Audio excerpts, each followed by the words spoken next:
Breaking news! Something big is brewing in Denver, and I've got details that most fans haven't even caught on to yet. There's a move the Broncos just made that could quietly define how we start the season, and it involves a player who wasn't even on most people's radar just a few days ago. But now, he might be starting week 1, and that's just the beginning. Behind closed doors, Sean Payton is piecing together something that feels very different from past seasons. While other teams are still scrambling for answers, the Broncos are stacking talent, finding perfect fits for key roles, and building a roster that looks more dangerous by the day. But what if I told you there's a veteran dealing with an injury that could sideline him for the opener, and his replacement, someone Payton personally brought in, is not only ready to go, but might be better? You're going to want to hear every detail of this. But before we dive in, smash that like button if you're a real Broncos fan who remembers the days of Mike Anderson and Terrell Davis. And if your heart still races every time you see that orange and blue on the field, drop a comment saying, "Go Broncos! My heart bleeds orange and blue." Now let's talk about this mystery player and why he might be one of the smartest pickups of the entire preseason. Now let's get to it. The Denver Broncos just made a very strategic roster move that might fly under the radar for many fans but could prove crucial as the season kicks off. With veteran fullback Michael Burton nursing a hamstring injury and already in and out of camp this entire preseason,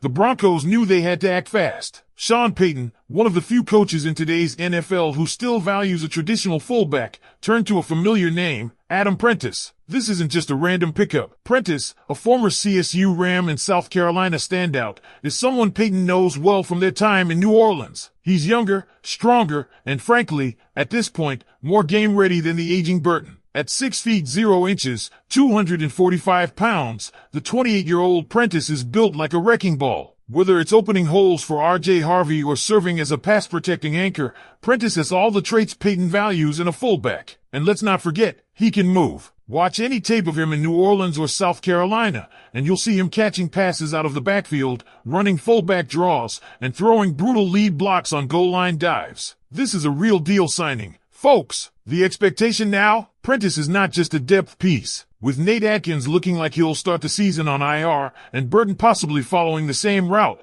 Prentice could very well start week 1 against the Titans. In fact, don't be surprised if he's not only on the 53-man roster but also getting the first offensive snap in Nashville. Mark it down. While other teams are relying on preseason hype or over-celebrating meaningless stats, the Broncos rookies are putting their heads down and grinding. Case in point, look at Pat Bryant. 4 targets, 3 catches, nearly 70 yards, and no "I've arrived" moment in his post-game press conference. Unlike certain Raiders rookies who started comparing themselves to Patrick Mahomes after a single average performance, Bryant was all business. That's the kind of mindset Payton loves. Hungry, humble, focused. And if you watched his routes and his awareness during broken plays, you saw a guy who already understands the nuances of the NFL game. Same story with R.J. Harvey. This kid has been under fire from the local media who said all he could do was bounce it outside. Well, on his 10-yard touchdown, he sliced through a hole you couldn't even drive a Prius through. This wasn't some lucky break. It was vision, patience, and elite burst. That play is going to translate against NFL starters, especially when that hole is being created by someone like Quinn Meinerz. Let's not overlook Jonah Ellis either. His tape is absolutely ridiculous. On one play alone, he blows past a tight end, shrugs off a pulling guard,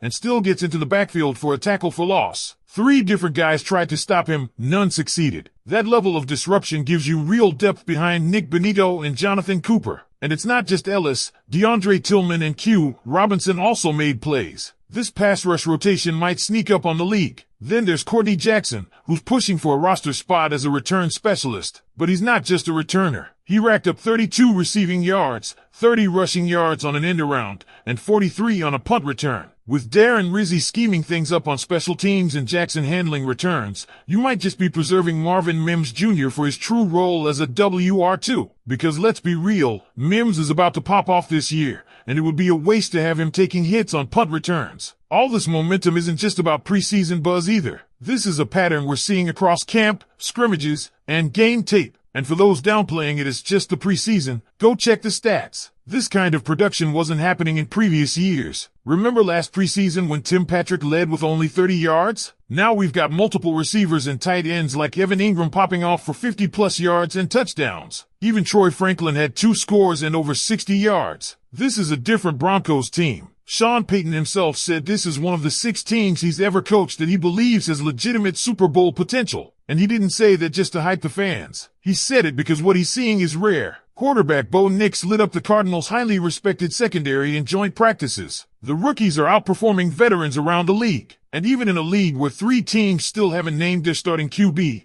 we've got Jarrett Stidham, our backup, who would probably start in Miami or Minnesota right now. On top of that, there's stability here that a lot of other franchises wish they had. No contract holdouts, no QB controversies, no aging superstars draining cap space and limping into the season. Just a young, hungry core led by a coach who's done it all before. And if Adam Prentice does get that week 1 start, the implications go far beyond just filling a roster spot. It sets the tone for what Sean Payton is building in Denver: accountability, continuity, and next man up excellence. Payton doesn't bring in just anybody. He brings in guys who understand his system, who've already proven they can execute it, and who are still hungry enough to fight for a role. That's exactly who Prentice is. And it's not just on the offensive side where the pieces are quietly falling into place. Let's circle back to the defense for a second, because what's happening with this rookie class is nothing short of electric. Jonah Ellis's dominance, the relentless energy from Tillman and Q Robinson, and a healthy Nick Benito returning after his foot procedure, it's all stacking up. The rotation is not only deep, but it's also dynamic. The edge position has been a soft spot in years past, but this year, Payton and Vance Joseph might be holding a winning hand. These aren't just give the starters a breather type of guys. These are rotation caliber players who can cause serious disruption. Meanwhile, if we're looking at offensive weapons, Troy Franklin continues to look like he was one of the biggest steals of the draft. 2 touchdowns in preseason, sharp route running, and a nose for the end zone. He's putting himself in the conversation for legitimate reps behind Cortland Sutton and Marvin Mims Jr. Franklin doesn't just look like a nice project piece. He looks ready now. Combine that with what Pat Bryant and Courtney Jackson are doing, and suddenly, a receiving room that once looked thin is full of options that bring different flavors to the field. Deep threats, possession guys, gadget players, it's all there. Speaking of Sutton, let's talk about leadership. In a league where stars are sitting out, holding out, or causing distractions, Sutton recommitted to this team. He didn't hold out. He signed and stayed. That kind of presence matters. It sets the tone for the younger guys. You've got veterans staying locked in and rookies showing out. That's the formula for long-term success. And let's not forget about the quarterback situation. Bo Nix has been stacking strong performances and took apart a very solid Cardinals secondary in joint practices. That wasn't preseason fluff. That was against the starting NFL defense. And he did it with poise, command, and most importantly, execution. Payton believes in Nix. That much is clear. And if this team really is going to make a playoff run, it will be because the young quarterback doesn't just manage the game, he elevates the offense. Now imagine this, a backfield featuring R.J. Harvey slashing through seams, a rejuvenated fullback in Adam Prentice leading the charge,